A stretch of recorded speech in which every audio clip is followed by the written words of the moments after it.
वासुदेवाय। ओम नमो भगवते वासुदेवाय। ओम नमो भगवते वासुदेवाय।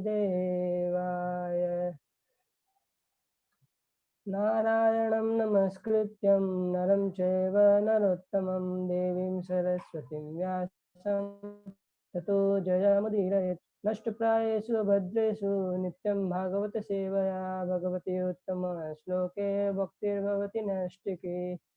ॐ ज्ञानतिमिरान्धस्य ज्ञानाञ्जनशलाकया चक्षुरुन्मिलितं येन तस्मै श्रीगुरवे नमः। श्रीचैतन्यमनोभीष्टं स्थापितं येन भूतले स्वयं रूप कदा मह्यं ददाति स्वपदान्तिकं। वन्दे अहं श्रीगुरुः श्रीयुतपदकमलं श्रीगुरून् वैष्णवांश्च। श्रीरूपं साग्रजातं सगणरघुनाथान्वितं तं सजीवं साद्वैतं सावधूतं परिजन सहितं कृष्ण चैतन्य देवं श्रीराधा कृष्णपादान् सगणललिता श्री विशाखान्वितांश्च। नमो विष्णुपादाय कृष्णपृष्ठाय भूतले श्रीमद्भक्तिवेदान्त स्वामिनिति नामिने। नमस्ते सरस्वती देवे गौरवाणी प्रचारिणे निर्विशेष शून्यवादे पाश्चात्य देशतारिणे। हे कृष्ण करुणा सिंधु दीनबंधु जगत्पते गोपेश गोपिका कांत राधाकांत नमोस्तुते। तप्त कांचन गौरांगी राधे वृंदावनेश्वरी विश्वानुसुते देवी प्रणमामि हरिप्रिये। वाञ्छाकल्पतरुभ्यश्च कृपा सिन्धुभ्यः च पतितानां पावनेभ्यो वैष्णवेभ्यो नमो नमः। जय श्री कृष्ण चैतन्य प्रभु नित्यानंद श्री अद्वैत गदाधर शिवासादि गौर भक्तवृंद। हरे कृष्ण कृष्ण कृष्ण हरे हरे हरे राम राम राम हरे हरे। जय श्रील प्रभुपाद की जय। तो आज के इस प्रातःकालीन श्रील प्रभुपाद लीलामृत सत्र में उपस्थित सभी वैष्णवों का सादर अभिनंदन और सभी के चरणों में मेरा सादर प्रणाम। आप सभी मेरे ऊपर कृपा करें ताकि मैं श्रील प्रभुपाद के बारे में कुछ बोल सकूं। जय श्रील प्रभुपाद। तो लास्ट टाइम हमने चर्चा किया था कि यानी लास्ट टाइम हम जिस प्रकरण की चर्चा कर रहे थे वो प्रकरण का नाम था एकाकी संघर्ष। तो उसमें हमने देखा था कि प्रभुपाद किस प्रकार पहले बटलर में अकेले संघर्ष कर रहे थे और फिर बटलर से वो दूसरी जगह पेंसिल्वेनिया करके एक जगह वहाँ पे गए थे, तो वहाँ पे वो अकेले संघर्ष कर रहे थे। और वहाँ पे फिर उनके एक मित्र थे, डॉक्टर मिश्र, राम मूर्ति मिश्र नाम के एक मित्र थे। तो प्रभुपाद उनके साथ रहते थे पर वो मायावादी थे। तो वो यानी प्रभुपाद उनके साथ रहते तो थे पर मायावादी होने के कारण वो प्रभुपाद को उनके प्रचार कार्य में सहायता नहीं करते थे। और उनका एक योगा केंद्र था राममूर्ति मिश्र का, तो वहाँ पे प्रभुपाद भी जाया करते थे और राममूर्ति मिश्र के भी कुछ शिष्य वगैरह वहाँ पे आया करते थे। तो हमने देखा था कि वो राममूर्ति मिश्र के अलग अलग जो शिष्य थे वो किस प्रकार प्रभुपाद के प्रति अपने भाव प्रकट कर रहे थे। तो अभी हम आज उसके आगे चर्चा करेंगे। यह निश्चय ही था, किंतु धन या सहायता के बिना वे वहां क्या कर सकते थे। वे केवल कुछ सप्ताह रुकने और फिर भारत वापस जाने की सोच रहे थे। इस बीच वे मैनहट्टन में घूमते विचरते और पत्र लिखते हुए श्रीमद् भागवतम की पांडुलिपियों पर कार्य कर रहे थे। वे एक नई संस्कृति का अध्ययन कर रहे थे। वे व्यावहारिक दृष्टि से इस बात का अनुमान लगाते हुए और आशापूर्ण ढंग से कल्पना करते हुए कि पश्चिमी जगत में कृष्ण चेतना का प्रवेश कैसे कराया जाए, सुमति मुरारजी को उन्होंने अपने इस प्रकार के विचार व्यक्त किए। अक्टूबर 27। जहाँ तक मैंने समझा है, अमेरिका के लोग आध्यात्मिक अनुभूति की भारतीय शैली के बारे में जानने को बहुत उत्सुक है। अमेरिका में तथाकथित योगाश्रम बहुत से हैं। दुर्भाग्यवश सरकार द्वारा वे बहुत सम्मानित नहीं है और ऐसी जानकारी मिली है कि इन योगाश्रमों द्वारा भोली भाली जनता का खूब शोषण हुआ है, जैसा कि भारत में भी हुआ है। आशा की बात केवल यह है कि अमेरिका के लोगों की रुचि आध्यात्मिकता की ओर है और उनका बहुत अधिक हित हो सकता है यदि श्रीमद् भागवत के मत का यहाँ प्रचार किया जाए। श्रील प्रभुपाद ने लक्षित किया कि अमेरिका के लोग भारतीय कला और संगीत का भी अच्छा स्वागत कर रहे थे। कल स्वागत का ढंग देखने के लिए वे एक मद्रासी नृत्यांगना बाला सरस्वती के नृत्य प्रदर्शन में सम्मिलित हुए। मैं एक मित्र के साथ नृत्य देखने गया। यद्यपि गत 40 वर्षों से मैं किसी ऐसे नृत्य समारोह में कभी सम्मिलित नहीं हुआ था। नृत्यांगना अपने प्रदर्शन में बहुत सफल रही। संगीत भारतीय शास्त्रीय लय में था, अधिकतर संस्कृत में था और अमेरिकी जनता उसे सराह रही थी। इसलिए अपने भावी प्रचार कार्य के लिए अनुकूल परिस्थितियां देखकर मैं प्रोत्साहित हुआ। तो इसमें बता रहे हैं कि जब प्रभुपाद वहाँ पे थे, तो यानी जो डॉक्टर राममूर्ति मिश्र थे, वो प्रभुपाद को प्रचार कार्य में सहायता नहीं दे रहे थे। तो भी प्रभुपाद वहाँ पे हतोत्साहित नहीं हुए। उन्हें वहाँ पे प्रचार का कुछ न कुछ आशा दिखाई दे रहा था। क्योंकि जो ये राममूर्ति मिश्र के जो शिष्य थे, जैसे पिछली क्लास में हमने ये चर्चा किया था कि हार्वे नाम का एक शिष्य था, वो यानी आया था वहाँ पे अपना वीकेंड सेलिब्रेट करने के लिए। तो वो राममूर्ति मिश्र का जो योगा क्लास था, उसके अंदर वो यानी अपना रुचि नहीं दिखा रहा था।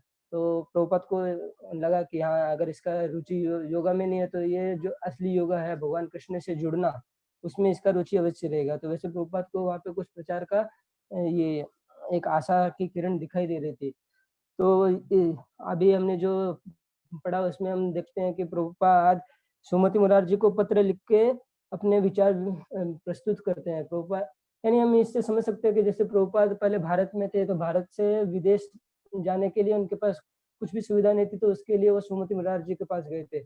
और अभी जब भी वो विदेश में पहुंच गए, तो भी वो फिर वापस सुमति मुरारजी को ही पत्र व्यवहार के द्वारा अपने जो भी क्रियाकलाप वहाँ पे वो कर रहे हैं, और उन्हें जो वहाँ पे यानी बोलते हैं ना, आशा की किरण जो उन्हें दिखाई दे रही है, वो सुमति मुरारजी को अपने विचार प्रस्तुत करके बता रहे हैं। तो इससे हम ये समझ सकते हैं कि श्रील प्रभुपाद सुमति मुरारजी के प्रति कितने कृतज्ञ थे। सुमति मुरारजी ने उनका जो यानी कृष्ण भावनामृत का प्रचार करने के प्रारंभ में जो उनका सहायता किया था, उसको प्रभुपाद कभी भूले नहीं। हमेशा वो सुमति मुरारजी ने जो कृष्ण प्रचार के लिए उनकी सहायता की, और उन्हें जलदूत में टिकट देके अमेरिका आने के लिए जो सहायता की, प्रभुपाद उसे हमेशा अपने मन में मन में याद रखते थे। और अभी भी वो सुमति मुरारजी को ही बता रहे हैं कि यहाँ पे मैं एक यानी प्रचार के लिए एक मुझे आशा की किरण दिखाई दे रही है, क्योंकि यहाँ के जो अमेरिकी लोग हैं, वो भारतीय शैली का जो नृत्य और संगीत है, उसमें रुचि दिखा रहे हैं। रुचि दिखा रहे हैं। तो रूपा देवी बता रही है कि वो पिछले 40 सालों से किसी भी नृत्य समारोह वगैरह में कभी सम्मिलित नहीं हुए थे, और ना कभी उन्होंने कुछ ऐसे नृत्य समारोह वगैरह देखे थे। पर अमेरिका में वो 40 वर्षों के बाद अपने किसी एक परिचित व्यक्ति के साथ एक वहाँ पे यानी एक ये कलाकृति महोत्सव हो रहा था, जिसमें एक कोई माताजी यानी एक कोई बालिका थी, इसका नाम सरस्वती था। तो वो बालिका वहाँ पे नृत्य कर रही थी भारतीय शैली में। जो जैसे अभी भी हम देखते हैं कि जैसे अभी हमारे बड़े-बड़े उत्सव होते हैं, रथ यात्रा होता है या जन्माष्टमी वगैरह, जो भी बड़े उत्सव होते हैं, उसमें भी आजकल जो भारत के ये सांस्कृतिक क्रियाकलाप है, और जो भी नृत्य वगैरह है, भरतनाट्यम, कथक वगैरह, वो आज भी हमें देखने को मिलते हैं। तो वैसे ही प्रभुपाद वहाँ पे गए थे, और उन्होंने देखा कि नृत्य वगैरह यहाँ पे हो रहे हैं भारतीय शैली में, और जो अमेरिकी जनता का जो रुझान है, उनकी जो रुचि है इन नृत्यों के प्रति बहुत है। तो प्रभुपाद सुमति मुरारजी को लिख रहे हैं कि इन लोगों की यहाँ पे ये भारतीय शैली के नृत्य वगैरह में बहुत रुचि, तो उनका भी प्रचार नृत्य और संगीत के माध्यम से कर सकते हैं। तो ऐसे में हम ये भी देख सकते हैं कि प्रभुपाद को राममूर्ति मिश्र कोई अवसर नहीं दे रहे थे प्रचार का, तो भी प्रभुपाद के हृदय में हमेशा वहाँ के जो अमेरिका के जो बद्ध जीव थे, जो चार चार तरह के पापों में पूरी तरह लिप्त थे, उनके उद्धार के लिए प्रभुपाद हमेशा चिंतित थे, हमेशा उनके उद्धार के बारे में विचार कर रहे थे। और एक हम ये भी देख सकते हैं कि जैसे यहाँ पे इसमें इसमें लिखा है सतस्वरूप महाराज ने कि दुर्भाग्यवश सरकार द्वारा वे बहुत सम्मानित नहीं है, और ऐसी जानकारी मिली है कि इन इन योगाश्रमों द्वारा भोली भाली जनता का खूब शोषण हुआ है, जैसा कि भारत में भी हुआ है। योगाश्रमों द्वारा भोली भाली जनता का खूब शोषण हुआ है, मतलब क्या है, वहाँ पे जैसे ये राममूर्ति मिश्र का भी क्या, वो संस्कृत के प्रचार विद्वान थे, और वो वहाँ पे गए थे, तो पहले वो संस्कृत भाषा वहाँ के विद्यार्थियों को पढ़ाते थे। और जब भी उन्होंने वहाँ पे देखा कि नहीं, यहाँ पे संस्कृत से ज़्यादा योगा क्लास ज़्यादा चलती है, तो उन्होंने भी अपना योगा क्लास कर दिया, अपना योगा क्लास प्रारंभ कर दिया, और फिर उससे उनके शिष्य बढ़ गए, उनकी आमदनी भी बढ़ गई। तो इससे प्रभुपाद भी वहाँ पे गए, तो प्रभुपाद ने भी देखा कि यहाँ पे योगा योगा क्लास वगैरह बहुत चल रहा है। तो अगर जैसे अभी समझो कोई मारवाड़ी व्यक्ति उधर जाए तो वो तो बिजनेस के हिसाब से देखेगा कि भाई यहाँ यहाँ पे योगा क्लास बहुत चल रहा है, तो चलो हम जिस उद्देश्य से आए थे वो उद्देश्य बंद कर दो, योगा क्लास चालू करो, अच्छा आमदनी होगा। तो प्रभुपाद भी अगर चाहते तो सुमति मुरारजी को अपने पत्र में लिख सकते थे कि यहाँ पे मैं इतने महीनों से रह रहा हूँ, तो मैंने देखा कि यहाँ पे योगा योगा क्लास वगैरह बहुत चल रहा है, तो अगर हमें अपना बिजनेस बढ़ाना, आपका बिजनेस बढ़ाना है, तो आप यहाँ पे मुझे योगा क्लास वगैरह प्रारंभ करने में सहायता करे, तो हम दोनों का बिजनेस अच्छा चलेगा, ऐसा वैसा प्रभुपाद ऐसा कर सकते थे। पर नहीं, प्रभुपाद एक कृष्ण के एकदम शुद्ध भक्त थे, इसलिए उनका केवल एक ही चिंता था कि ये यहाँ की जो भोली भाली जनता है, जो इस प्रकार के लोगों के चंगुल में फंस चुकी है, जो उन्हें अलग अलग प्रकार के छलावे दिखा के उनको छल रहे हैं, उनकी जो हार्ड अर्न मनी है वो भी लूट रहे हैं, और उनको कोई असली जो ज्ञान है वो भी नहीं दे रहे हैं। तो प्रभुपाद का उद्देश्य ये था कि ये जो इस प्रकार की भोली वाली जनता है, उनके ऊपर कृपा करके उनको भगवान कृष्ण का शुद्ध प्रेम प्रदान किया जाए और उनको इस संसार के दलदल से निकाला जाए। उन्होंने कहा कि भागवतम का प्रचार भी संगीत और नृत्य के द्वारा किया जा सकता था, किंतु इनको प्रस्तुत करने के लिए उनके पास साधन नहीं थे। ईसाई मिशन विपुल साधनों का सहारा लेकर संसार भर में प्रचार कार्य कर रहे थे, तो कृष्ण के भक्त सारे संसार में भागवतम का प्रचार करने के लिए एकजुट क्यों नहीं हो सकते। उन्होंने यह भी लक्षित किया कि ईसाई मिशन साम्यवाद का विस्तार रोकने पर प्रभावित नहीं हो सके, जबकि भागवतम आंदोलन अपनी दार्शनिक वैज्ञानिक पहुंच के कारण प्रभावी सिद्ध हो सकता था।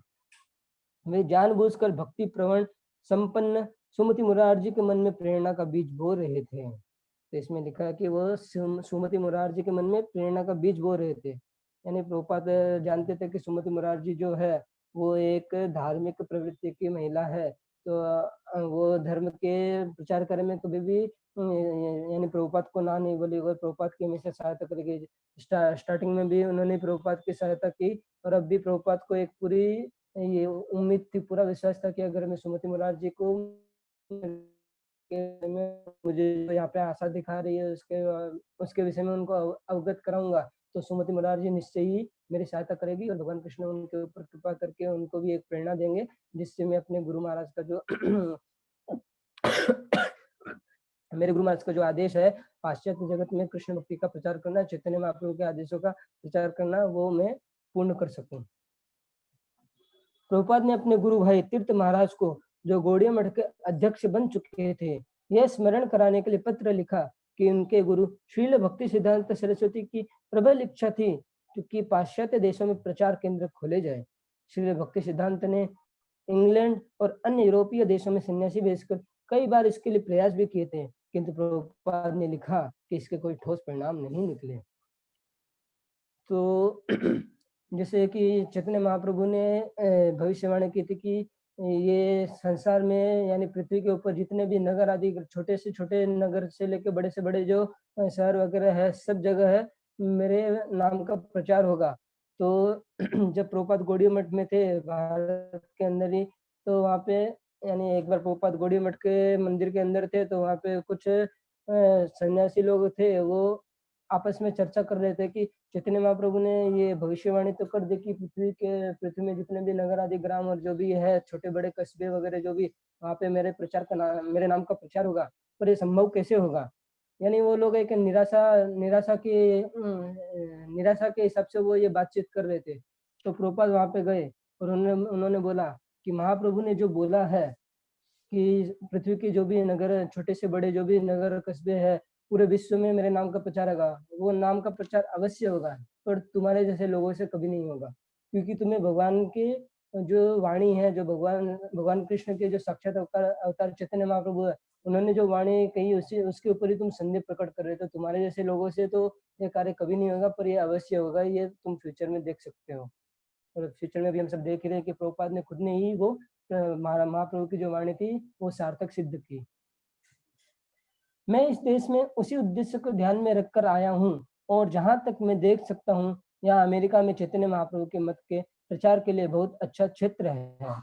प्रभुपाद ने संकेत किया कि अमेरिका में कुछ मायावादी संगठन थे जिनके पास इमारतें थी, किंतु वे अधिक संख्या में अनुयायी आकृष्ट नहीं कर पा रहे थे, परंतु उन्होंने रामकृष्ण मिशन के स्वामी निखिलानंद से बात की थी, जिनका मत था कि अमेरिका वासी भक्ति योग के उपयुक्त थे।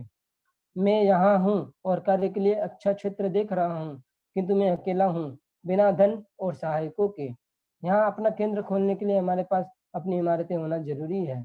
तो श्रील प्रभुपाद सुमति मुरार जी को बता रहे हैं कि मैं यहाँ पे अमेरिका में इतने समय से हूँ और मैं यहाँ पे देख रहा हूँ कि अगर हमें यहाँ पे प्रचार कार्य करना है तो हमारे पास हमारा खुद का एक इमारत, एक बिल्डिंग होना चाहिए जिसको हम प्रचार कार्य के लिए उपयोग कर सके। तो प्रभुपाद बताते हैं कि वहाँ पे कुछ मायावादी संगठन थे जिनके पास बड़ी-बड़ी इमारतें थी, पर उनसे अधिक लोग आकृष्ट नहीं हो पा रहे थे। क्यों? क्योंकि वो लोग खाली इमारतें बनाने, धन एकत्र करने के कार्य पर ही बल दे रहे थे। बाकी उनका जो फ़िलॉसफ़ी था उससे उसे लोगों को बताना और लोगों को कनेक्ट करने का जो कार्य था वो नहीं कर रहे थे। तो प्रभुपाद बोल रहे थे कि मैं देख रहा हूँ कि ये लोग ऐसा कर रहे हैं, बड़ी-बड़ी इमारतें इन्होंने जमा कर ली है ऐसा-वैसा। तो अगर हम भी बड़ी इमारत हमारी एक यहाँ पे प्राप्त कर ले, तो हमारे पास एक हमारा खुद का बेस हो जाएगा, फिर उसके द्वारा हम जैसे ये लोग नहीं कर रहे हैं, दूसरे लोगों को प्रचार हम दूसरे लोगों को प्रचार करके फिर हमारे जो संख्या हमारे जो भक्तों की संख्या है, उसमें वृद्धि कर सकते हैं। प्रभुपाद ये भी इसमें बता रहे थे कि किंतु मैं अकेला हूँ बिना धन और सहायकों के। तो हम सोच सकते हैं कि 70 साल की उम्र में प्रभुपाद अमेरिका जैसे एक एकदम पाश्चात्य जगत जहाँ पे जो इस्कॉन के 4 रूल्स एंड रेगुलेशंस है, वो पूरी पूरी तरह टूटते हैं, कोई वहाँ पे पालन नहीं करता। ऐसे क्षेत्र में प्रभुपाद अकेले बिना किसी सहायता के अकेले तो नहीं बोल सकते हम क्योंकि भगवान कृष्ण का आशीर्वाद हमेशा उनके पास था, पर एक अगर सामान्य दृष्टि से देखा जाए, कोई सामान्य व्यक्ति देखे, तो वो फिर ऐसे बोलेगा कि हाँ, अकेले उन्होंने ये सब कार्य किया। तो प्रभुपाद सुमति महाराज जी को पत्र में लिख रहे हैं कि मैं मेरे पास न तो धन की कोई व्यवस्था है और ना ही मेरी सहायता करने के लिए कोई यहाँ पे कोई सहायक है, कोई व्यक्ति है। तो मैं अकेला किस प्रकार कार्य करूँ यहाँ पे? तो अगर मुझे मेरे गुरु महाराज के आदेश का पालन करना है तो मुझे यहाँ पे सर्वप्रथम खुद का एक मंदिर या खुद का एक इमारत चाहिए जिसको मैं एक बेस बना के फिर मेरा प्रचार कार्य आगे बढ़ा सकूँ। तो ऐसा वो सुमति मुरारजी को बता रहे हैं क्योंकि उन्हें पता है कि सुमति मुरारजी एक धार्मिक प्रवृत्ति की महिला है और वो अवश्य ही प्रभुपाद की सहायता करेगी। यदि गौड़िया मठ के नेता न्यूयॉर्क में अपनी शाखा खोलने का विचार करे तो श्रील प्रभुपाद इसकी व्यवस्था करने को तैयार थे। उन्होंने लिखा कि अपनी इमारत के बिना नगर में अपने संदेश का प्रचार नहीं हो पाएगा। श्रील प्रभुपाद ने आगे लिखा कि यदि उनके गुरु भाई आपस में सहयोग करें तो देश भर में बहुत से नगरों में वे कई केंद्र स्थापित कर सकते थे। उन्होंने बार बार इस बात पर बल दिया कि यद्यपि अन्य समुदायों के पास भारत का वास्तविक आध्यात्मिक दर्शन नहीं था, फिर भी वे इमारत पर इमारत खरीदते जा रहे थे, पर गौड़िया मठ के पास कुछ भी नहीं था। यदि आप मेरे साथ सहयोग करने को सहमत हो, जैसा कि मैंने ऊपर सुझाव दिया है, तो मैं यहाँ रहने की अपनी अवधि बढ़वा लूँगा। अभी यह अवधि इस नवंबर के अंत तक है, पर यदि मुझे आपकी सहमति तत्काल प्राप्त हो जाती है, तो मैं अपनी अवधि बढ़वा लूँगा, अन्यथा मैं भारत लौट आऊँगा।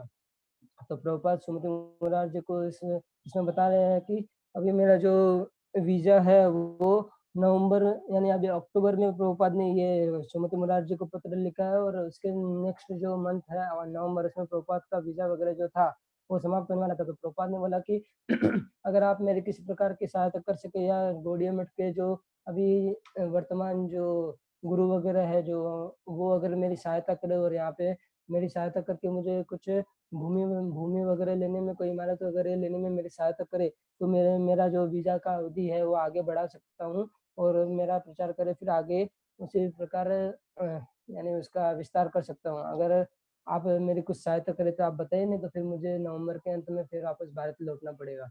तो इसमें हम देख रहे हैं कि प्रभुपाद की प्रचार के प्रति कितनी अधिक तीव्रता है।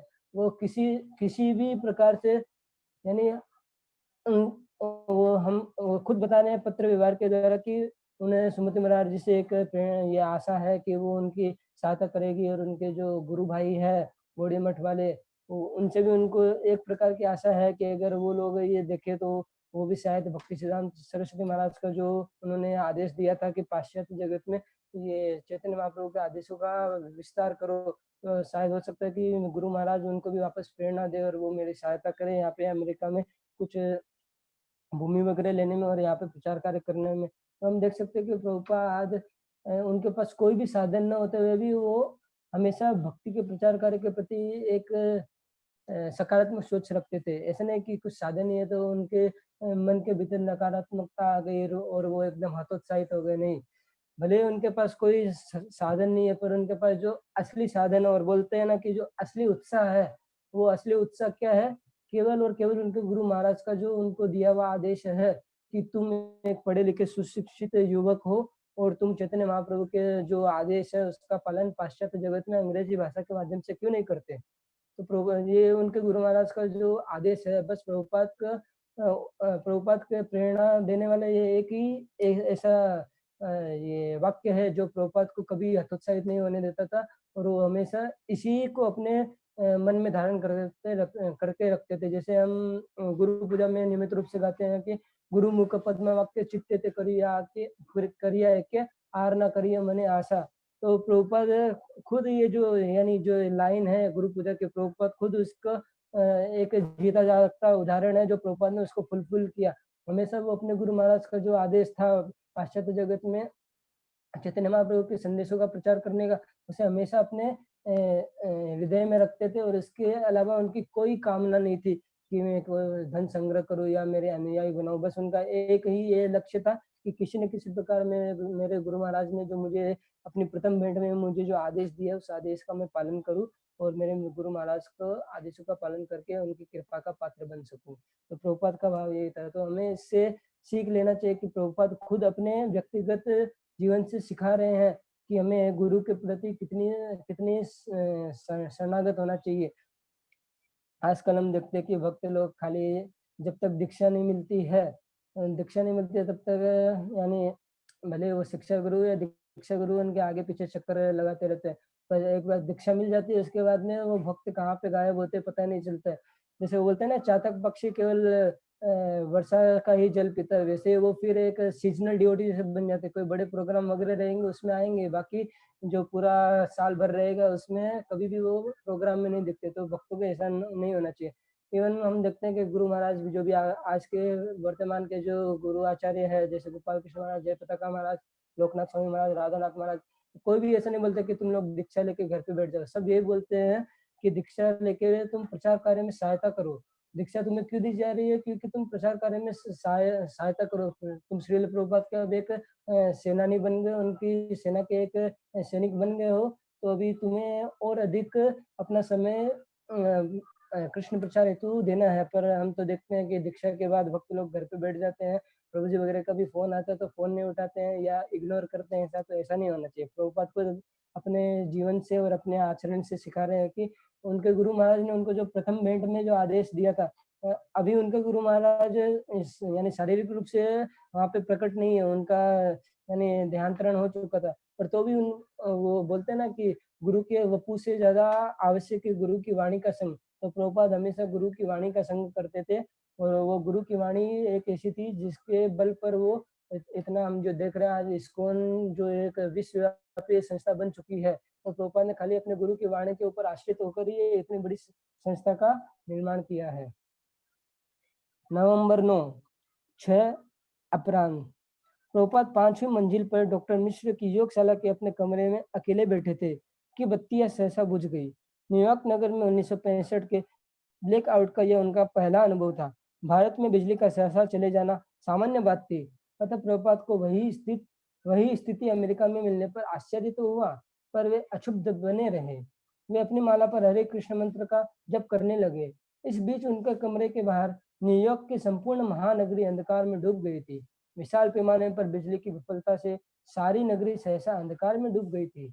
8 लाख व्यक्ति भूगर्भस्थ मार्गों में फंस गए थे, और अमेरिका के 9 राज्यों तथा कनाडा के 3 प्रांतों में 3 करोड़ से अधिक लोग प्रभावित हुए थे। 2 घंटे बाद डॉक्टर मिश्र के आवास से एक व्यक्ति मोमबत्तियां और कुछ फल लेकर प्रभुपाद के कमरे में आया। उसने देखा कि प्रभुपाद प्रसन्न मुद्रा में हरे कृष्ण जपते हुए अंधकार में बैठे हैं। उसने न्यूयॉर्क नगर में ऐसे ब्लैकआउट की गंभीरता के बारे में उन्हें बताया। प्रभुपाद ने उसे धन्यवाद दिया और फिर अपने जप में लग गए। ब्लैकआउट दूसरे दिन सवेरे 7 बजे समाप्त हो गया। श्रील प्रभुपाद को उनके 8 नवंबर के पत्र का उत्तर तीर्थ महाराज से कलकत्ता से प्राप्त हुआ। प्रभुपाद ने अपने पत्र में अपनी आशाएं और अमेरिका में रहने के लिए अपनी योजनाओं के बारे में लिखा था। किंतु उन्होंने इस बात पर विशेष बल दिया था कि उनके गुरु भाइयों को उनके प्रति विश्वास प्रकट होना और कुछ ठोस सहायता देनी होगी। उनके गुरु भाई आपस में सहयोग पूर्वक कार्य नहीं कर रहे थे। प्रत्येक नेता अपना अलग-अलग भवन बनाए रखने में अधिक रुचि दिखा रहा था। बजाय इसके कि औरों के साथ मिलकर विश्व भर में चैतन्य महाप्रभु के उपदेशों के प्रचार में रुचि प्रदर्शित करे। इसलिए नेताओं के लिए कैसे संभव था कि वे न्यूयॉर्क नगर में एक शाखा स्थापित करने की शील भक्तिवेदांत की कल्पना में सहभागी बन सके। उन्हें तो ये प्रभुपाद का अकेला प्रयास लगता था। इन कठिनाइयों की संभावना होने पर भी प्रभुपाद ने उनके प्रचार मनोवृत्ति के उत्साह को जगाने का प्रयत्न किया। तो आध्यात्मिक गुरु शील भक्ति सिद्धांत सरस्वती ठाकुर की इच्छा को स्मरण कराया। उनके गुरु महाराज पश्चिम में कृष्ण चेतना का प्रसार चाहते थे, किंतु अंत में जब प्रभुपाद को तीर्थ महाराज का उत्तर प्राप्त हुआ तो उन्होंने देखा कि वह अनुकूल नहीं था। उनके गुरु भाई तीर्थ महाराज ने न्यूयॉर्क में कुछ करने के प्रयास के विरुद्ध तर्क नहीं दिया था, किंतु उन्होंने विनम्रता पूर्वक लिखा था कि गौड़िया मठ के धन का उपयोग ऐसे कार्य में नहीं किया जा सकता। तो प्रभुपाद ने इसमें हम देख सकते हैं कि प्रभुपाद ने जो गौड़िया मठ के उस समय के जो अध्यक्ष थे, जो भक्ति सिद्धांत महाराज ने जब अपना शरीर त्याग दिया था, तो उनके बाद जो तीर्थ महाराज थे वो गौड़िया मठ के अध्यक्ष बने थे। तो प्रभुपाद ने उनसे पत्र व्यवहार के जरिए यानी उनको अपना जो अमेरिका में उनका जो प्रचार का उद्देश्य था वो उन्होंने तीर्थ महाराज को बताया।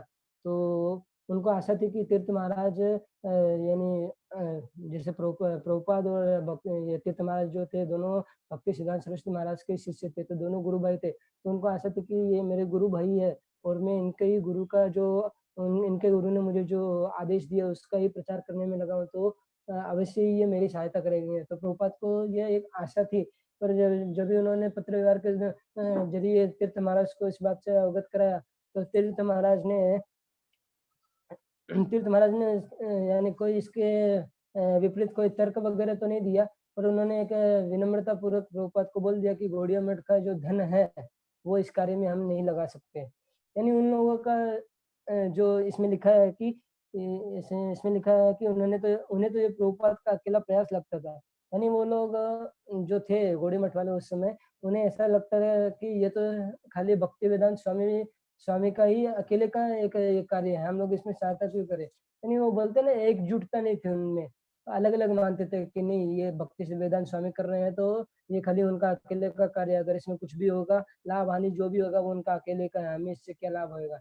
तो वो एक बिज़नेस के जैसा डीलिंग होता है वैसा हो गया कि ये तुम्हारा बिज़नेस है तुम करो, पर ऐसा नहीं प्रभुपाद का भाव था कि ये मेरे गुरु महाराज के शिष्य है और गुरु महाराज ने हम सबको आदेश दिया कि पाश्चात्य देशों में भगवान चैतन्य के संदेशों को पहुँचाया जाए, तो इन लोगों को भी इस प्रचार कार्य में एकजुट होकर सहायता करनी चाहिए और जो आपसी मतभेद है, वो भुला देने चाहिए। क्योंकि गुरु की जो आज्ञा का जो पालन है वो सर्वोपरि है, भले हमारे बीच कितने भी आपसी मतभेद हो, पर गुरु की आज्ञा को पालन करने के लिए हमें हमारे सारे आपसी मतभेद भुलाकर एकजुट होकर गुरु की आज्ञा का पालन करना चाहिए। तो हमें ये जो आया है पैराग्राफ, इससे हम समझ सकते हैं कि जैसे इसमें बोल रहे हैं, इसमें यहाँ पे कहा गया है कि प्रत्येक नेता अपना अलग-अलग भवन बनाए रखने में अधिक रुचि दिखा रहा था। बजाय इसके कि औरों के साथ मिलकर वह विश्व भर में चैतन्य महाप्रभु के उपदेशों के प्रचार में रुचि प्रदर्शित करे। इसलिए नेताओं के लिए कैसे संभव था कि वे न्यूयॉर्क नगर में एक शाखा स्थापित करने की शुद्ध भक्ति वेदांत की कल्पना में सहभागी बन सके। यानी उस समय के जो गौड़िया मठ के जो अध्यक्ष वगैरह थे, वो लोग खाली क्या कर रहे थे, वो यानी प्रचार कार्य पे उनका उतना ध्यान नहीं था। उन लोगों का ध्यान केवल और केवल किस प्रकार से संपत्ति को बढ़ाया जाए, इस पे था। तो और एक वो उनको ये भी था कि ये मेरे साथ नहीं है तो मैं ऐसा क्यों करूँ? तो इससे हमें ये सीखना चाहिए कि जैसे अभी कुछ भक्तों को हम देखते हैं कि वो गुरुवाद को बढ़ावा देते हैं, बोलते हैं कि ये मेरे गुरु है, ये मेरे गुरु ऐसे। गुरु कोई भी हो, हमें अल्टीमेटली एक एक यही मस्तिष्क में रखना है कि जो गुरु है वो बलराम जी के विस्तार ही है। आदि गुरु तो बलराम जी है और बलराम जी से ही सभी जो भी अभी वर्तमान में गुरु का जो गुरु के पीठ पर बैठे हैं उनको सभी को जो एक बल मिल रहा है वो बलराम जी के द्वारा मिल रहा है और जो भी गुरु है वो सब प्रभुपाद के डिसाइपल है। ऐसे नहीं है कि प्रभुपाद के डिसाइपल नहीं है या वो और कुछ है। सब प्रभुपाद के डिसाइपल और सब जो प्रभुपाद ने जो शिक्षा दी है उसी का सब पालन पालन करने के लिए जो भी उनके शिष्य वगैरह सबको बता रहे हैं। और आजकल हम देख रहे हैं कि एक गुरुवात की जो प्रथा है वो बहुत चल पड़ी है, जिसके कारण एक बहुत खतरा जैसा है। क्योंकि हम देख रहे हैं कि जैसे गौड़ीय मठ है, गौड़ीय मठ में भक्ति सिद्धांत सरस्वती ठाकुर जब थे तब तक तो गौड़ीय मठ एकजुट था, पर जब भक्ति सिद्धांत सरस्वती ठाकुर ने शरीर त्याग दिया, उसके बाद में उनके जो शिष्य थे उनके अंदर फूट पड़ गई और गौड़ीय मठ को उन्होंने विभाजित कर दिया कि ये जो है इतना इतना जो एरिया है वो मेरा, इतना एरिया है मेरा, इसमें आप नहीं आने का, इसमें आप नहीं आने का, ऐसा। तो वैसे हम देख रहे हैं कि आज हमारे इसमें भी लोग गुरुवात को बढ़ावा दे रहे हैं, पर ये सही नहीं है। गुरुवात को बढ़ावा देंगे तो प्रभुपाद का जो इस्कॉन, प्रभुपाद ने अपना इतना मेहनत करके, अपना खून पसीना एक करके इस्कॉन को एक विश्व स्तर पर इतनी बड़ी संस्था के रूप में स्थापित किया है। अगर हम गुरुवात को बढ़ावा देंगे और अपने गुरु के अलावा अन्य गुरुओं का तिरस्कार करेंगे या उनका मान सम्मान नहीं करेंगे, तो फिर इस्कॉन को भी हम खुद ही ना चाहते हुए भी विभाजित कर देंगे। तो हमें ऐसा नहीं करना है, गुरुवाद को हमें बढ़ावा नहीं देना है। भले गुरु कोई भी क्यों ना, हमने किसी से भी दीक्षा क्यों ना ली हो, ठीक है, वो हमारे गुरु है तो वो हमें जो बोल रहे हैं हमें उनका पालन करना है। और जब भी वो हमें मिले तो हमें उनके वपू की सेवा करनी है। पर हमें अल्टीमेटली ये देखना है कि भले चाहे मेरे गुरु हो या दूसरे के गुरु हो, सबका जो वाणी का जो उद्देश्य है, उन सबका वाणी का उद्देश्य एक ही है कि आप भक्ति अच्छे से करो, प्रभुपाद ने जो शिक्षा दी है उसका पालन करो। तो हम देखते हैं कि गोपाल कृष्ण महाराज है, वो अपने प्रवचन में बोलते हैं कि आप लोग मेरी वाणी का पालन मत करो, आप लोग प्रभुपाद की वाणी का पालन करो। अगर आप लोगों को कभी लगता है कि मैं प्रभुपाद की वाणी का पालन नहीं कर, गोपाल कृष्ण महाराज खुद बोलते हैं कि अगर आप लोगों को कभी ऐसा लगता है मेरे व्यवहार वगैरह से कि मैं प्रभुपाद की वाणी का पालन नहीं कर रहा हूँ या मैं अपने मनमाने ढंग से कुछ कर रहा हूँ, तो आप लोग उसी समय मेरा परित्याग कर दीजिए। तो इससे हम समझ सकते हैं कि महाराज का लेवल किस स्तर का है। वो खुद बोल रहे हैं कि अगर आपको लगे कि मैं प्रभुपाद की वाणी का पालन नहीं कर रहा हूँ तो आप मेरा परित्याग कर दीजिए। पर हम देख रहे हैं कि प्रभुपाद ने महाराज को जो आदेश दिया था अपने प्रारंभिक दिनों में कि आप ग्रंथों का, साहित्यों का प्रचुर मात्रा में वितरण कीजिए और इनकी छपाई करवाइए। तो आज हम देख रहे हैं कि महाराज प्रभुपाद ने उनको प्रारंभिक दिनों में जो आदेश दिया था, वो आदेश को आज गोपाल कृष्ण महाराज जी इतने बड़े विस्तार केंद्र पे कर रहे हैं। और हम देखते हैं कि जैसे भगवत गीता मेलोथन वगैरह आता है, ये सब में जो महाराज का ही जो केंद्र है दिल्ली, वो हमेशा प्रथम आता है। तो इससे हमें समझना चाहिए कि महाराज के लेवल क्या है, और वो हमें खाली प्रभुपाद के आदेश का ही पालन करने को बोलते हैं। इसलिए बोलते कि ये मैंने तुम्हें आदेश दिया है, ये मेरा पर्सनल आदेश है, तो तुम इसका पालन करो। मैं उनका भी खाली एक ही ये भाव है कि जो भी भक्त है वो प्रभुपाद से ही कनेक्ट हो। तो ऐसे ही हमें गुरुवाद को बढ़ावा नहीं देना चाहिए, भले हमारे गुरु कोई भी हो। हमें सबका आदर करना है, सबका सम्मान करना है, क्योंकि सब श्रील प्रभुपाद के डिसाइपल हो और सब प्रभुपाद की शिक्षा का ही प्रचार प्रसार कर रहे हैं। प्रभुपाद ने उत्तर दिया, यह बहुत उत्साहजनक नहीं है, किंतु मैं निराश होने वाला व्यक्ति नहीं हूँ। वास्तव में उन्हें तीर्थ महाराज के उत्तर में कुछ आशा दिखाई दी, इसलिए उन्होंने अपने गुरु भाई को 143 वेस्ट 72nd स्ट्रीट में स्थित इस इमारत का विवरण लेख भेजा, जो बिकने वाली थी और जिसे उन्होंने हाल ही में देखा था। इमारत केवल 18.5 फुट चौड़ी और 100 फुट लंबी थी। उसकी पहली मंजिल पर एक भंडार था, उसके नीचे तहखाना था और एक मध्य तल था। प्रभुपाद ने तीर्थ महाराज को उसकी कीमत $1,00,000 बताई, जिसमें $20,000 तुरंत देना था।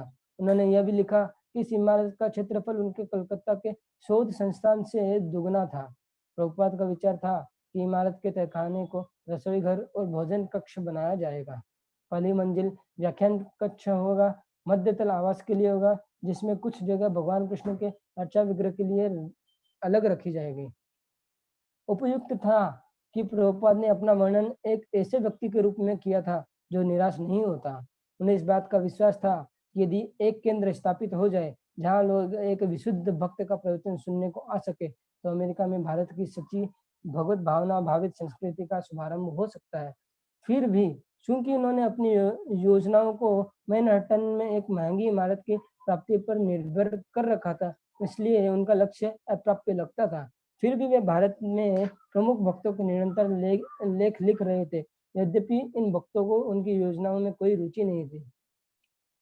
तो यहाँ पे जब ये तीर्थ महाराज ने प्रभुपाद को उत्तर दिया कि गौड़ीय मठ के धन का उपयोग ऐसे कार्यों में नहीं किया जा सकता, तो प्रभुपाद ने फिर उनके पत्र का वापस उत्तर दिया और उसमें उन्होंने लिखा कि आपने भले मुझे ये उत्तर दिया है, परंतु परंतु मैं इससे निराश होने वाला नहीं हूँ। यानी ऐसा नहीं कि आपने ना बोल दिया तो मैं निराश हो जाऊंगा और अभी मैं प्रचार कार्य वगैरह छोड़ दूंगा, नहीं। प्रभुपाद को तो भी आशा थी। वो प्रभुपाद लिख रहे हैं इसमें, यानी लिखा है कि ये बहुत उत्साहजनक नहीं है, किंतु मैं निराश होने वाला व्यक्ति नहीं हूँ। वास्तव में उन्हें तीर्थ महाराज के उत्तर में कुछ आशा दिखाई दी। तो बोलते हैं ना कि निराशा में भी आशा ढूंढने वाले व्यक्ति थे प्रभुपाद। इसमें लिखा है वास्तव में उन्हें तीर्थ महाराज के उत्तर में कुछ आशा दिखाई दी। तीर्थ महाराज ने तो उन्हें जो पत्र लिखा था उसमें उन्होंने सीधा नारा बोल दिया था कि जो गौड़ीय मठ का धन है वो हम इसका प्रचार कार्य में नहीं लगा सकते। तो पर प्रभुपाद तो भी उनके उत्तर से निरुत्साहित नहीं हुए। उनका उत्तर निरुत्साहित करने वाला था, तो भी वो निरुत्साहित उत्तर में भी उन्होंने एक उत्साह भरी एक किरण को उन्होंने देख लिया और फिर वो अपना पूरा एक माइंड में पूरा उन्होंने एक ऐसा यानी बना लिया था कि हम ये इमारत लेंगे तो इसके पहले इसका जो फर्स्ट फ्लोर होगा उसमें मंदिर होगा, यहाँ पे किचन होगा, यहाँ पे ड्यूटी वर्शिप का ये सब रहेगा। ऐसा उन्होंने पूरा अपना एक रूपरेखा बना के रखा था। तो इससे हम देखते हैं कि प्रभुपाद कितने आशावादी थे। निराशा के उत्तर मिलने के बाद भी उनको एक आशा थी कि नहीं, ये होगा, अवश्य होगा, क्योंकि कृष्ण उनके साथ थे। उन लोगों को मेरी सहायता क्यों नहीं करनी चाहिए। उन्होंने सोचा, आखिर वे कृष्ण के भक्त हैं, क्या भक्तों को आगे आकर अमेरिका में प्रथम कृष्ण मंदिर की स्थापना नहीं करनी चाहिए। निश्चय ही प्रभुपाद इस योग्य थे और इसके लिए अधिकृत थे कि कृष्ण के संदेश का प्रचार करें। जहाँ स्थान का प्रश्न था, न्यूयॉर्क कदाचित संसार में सबसे अधिक सर्वदेशीय नगर था। उन्हें एक इमारत मिल गई थी जो बहुत महंगी नहीं थी और अच्छे स्थान में थी, और वहाँ एक कृष्ण मंदिर की बड़ी आवश्यकता थी जिससे भारतीय मायावादियों के प्रचार का निराकरण किया जा सके। जिन कृष्ण भक्तों को प्रभुपाद लिख रहे थे वे जानते थे कि भगवान कृष्ण केवल एक हिंदू देवता नहीं है, प्रत्युत परम ब्रह्म है जो सारे संसार के उपास्य है। इसलिए कृष्ण भक्तों के न्यूयॉर्क में कृष्ण को पूजे जाते देखकर प्रसन्न होना चाहिए। कृष्ण ने स्वयं भगवत गीता में कहा था, सब धर्मों को त्याग कर मेरी शरण में आओ। इसलिए यदि वे यदि वे कृष्ण के भक्त हैं तो उन्हें सहायता क्यों नहीं करनी चाहिए। वह कैसा भक्त है जो भगवान की महिमा का संवर्धन नहीं चाहता। तो इसमें प्रभुपाद बोले कि हम सब कृष्ण के ही भक्त हैं। जो पुरी महाराज वगैरह गौड़ी मठ वाले, वो सब कृष्ण के ही भक्त और कृष्ण का ही प्रसार करना चाहते हैं। तो क्यों ना सब एकजुट होकर संगठित होकर प्रचार कार्य को बढ़ाए, जिससे प्रचार कार्य एक बहुत ही अच्छी तीव्रता के साथ आगे बढ़े और उनके जो गुरु महाराज है भक्ति सिद्धांत सरस्वती महाराज, उनके आदेशों का पालन हो।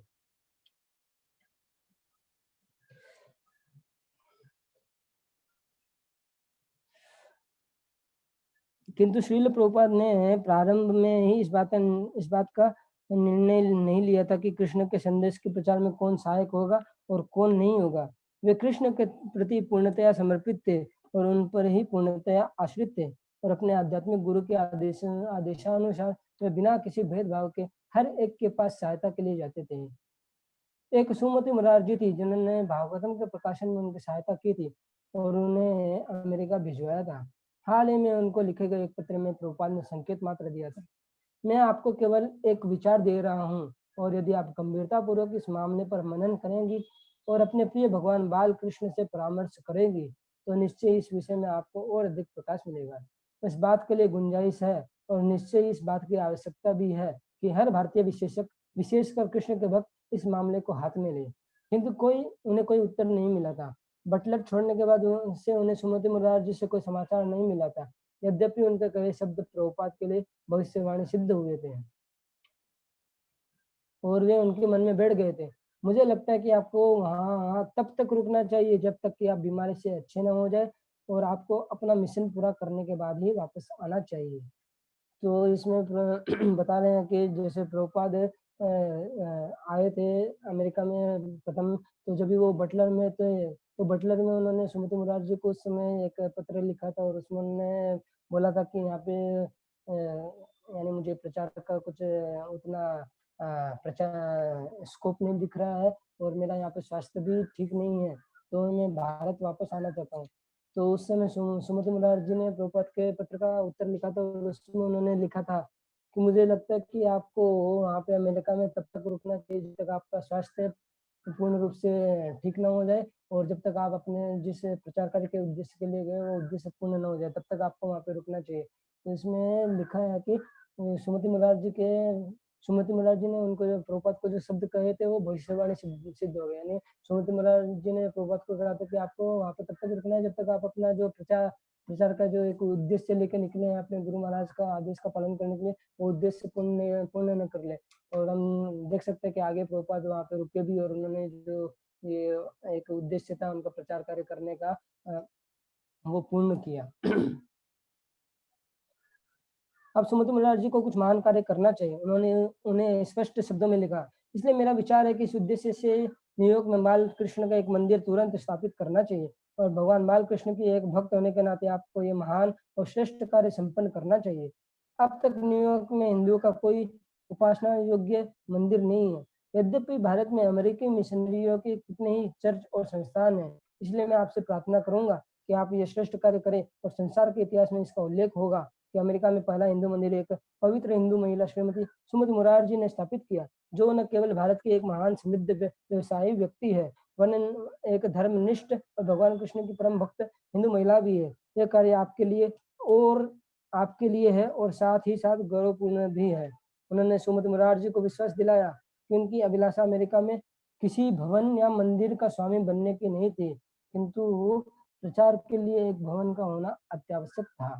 भगवान के सच्चे भक्तों का एक संगठन होना चाहिए, उन्हें एक साथ बैठकर भगवान की महिमा का गान करते हुए कीर्तन करना चाहिए, उन्हें श्रीमद् भागवतम के उपदेशों को सुनना चाहिए, भगवान के स्थान या मंदिर से उनका घनिष्ठ संबंध होना चाहिए और उन्हें पर्याप्त अवसर मिलना चाहिए कि वे मंदिर में भगवान की पूजा कर सके। किसी प्रामाणिक भक्त के निर्देशन में उन्हें ये सुविधाएं दी दी जा सकती है और श्रीमद् भागवतम का मार्ग हर एक के लिए खुला है। तो इसमें श्रील प्रभुपाद सुमति महाराज जी को प्रेरणा दे रहे हैं कि आप एक धार्मिक महिला भी है और आप भगवान कृष्ण का जो बाल स्वरूप है लड्डू गोपाल का बाल कृष्ण की आप सेवा भी करते हैं और उनके प्रति आपको प्रेम भी है और आपका व्यवसाय भी बहुत अच्छा है, आप धनी भी है, तो आपको अमेरिका में भगवान कृष्ण का एक मंदिर स्थापित करने में मेरी सहायता करनी चाहिए। तो और प्रभुपाद इसमें ये भी बता रहे हैं कि मेरी कोई भी अभिलाषा नहीं है कि आप मैं मंदिर ओपन करके उसका स्वामी बन जाऊं या उसका मालिक बन जाऊं, मेरी ऐसी कोई अभिलाषा नहीं है। मेरी अभिलाषा केवल एक है कि जो गुरु महाराज ने आदेश दिया है उसको उस वचन की मैं पूर्ति करूँ। तो अभी हम देखते हैं कि आजकल काफी लोग बोलते हैं कि इस्कॉन वाले हैं खाली मंदिर बनाते हैं, इतने बड़े बड़े मंदिर बनाते हैं, इतने सारे मंदिर पहले से हैं, तो और इतने बड़े बड़े मंदिर की आवश्यकता क्या है। तो बड़े मंदिर की आवश्यकता है क्योंकि हम देखते हैं कि आज का जो समाज है वो छोटे जगहों पे जाना पसंद नहीं करता है। जैसे अभी हम देख सकते हैं कि जैसे दिल्ली का मंदिर है या मुंबई का जो जूहू चौपाटी वाला मंदिर है राधा रास बिहारी जी, तो ये बड़े बड़े मंदिर है, तो ये बहुत फेमस है। तो ये मंदिर में यानी जो बोलते हैं जैसे मुंबई का तो जो है जूहू वाला मंदिर राधा रास बिहारी मंदिर, वो तो मुंबई दर्शन के अंदर आता है। तो मुंबई दर्शन की जो वहाँ पे बसें वगैरह चलती है उन बसों में यानी जो मुंबई का एक आकर्षण का केंद्र है वो राधा रास बिहारी जी का मंदिर भी है। तो वो मंदिर में फिर वो मुंबई दर्शन के हिसाब से भी कि वो लोग तो खाली ऐसे घूमने के हिसाब से आते हैं, पर उसमें भी काफी अनेकों लोग आते हैं। फिर हम देखते हैं कि वो आते हैं मंदिर से जुड़ते हैं, वहाँ के जो भक्त वगैरह हैं उनसे जुड़ते हैं, प्रचार प्रचार जो भी भक्त लोग उनका करते हैं, तो फिर उनका जीवन पूर्ण रूप से चेंज हो जाता है। और एक हम देखते हैं कि जो एक हमारी जो पर्सनल चीज होती है उसका हम उपयोग किसी भी प्रकार से कर सकते हैं।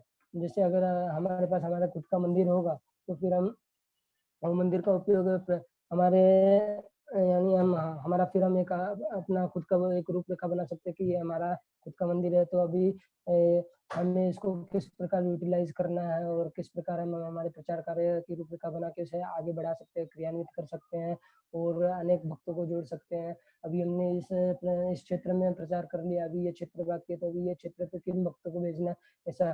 तो जैसे अभी हम ऐसे में किन्हीं का तो उत्तर सुन यानी किसी का सुन रहा था मैं प्रवचन, नाम तो मुझे पता नहीं, पर किसी का सुन रहा था, तो उसमें किसी ने ऐसे प्रश्न किया था कि खुद के मंदिर क्यों होना चाहिए।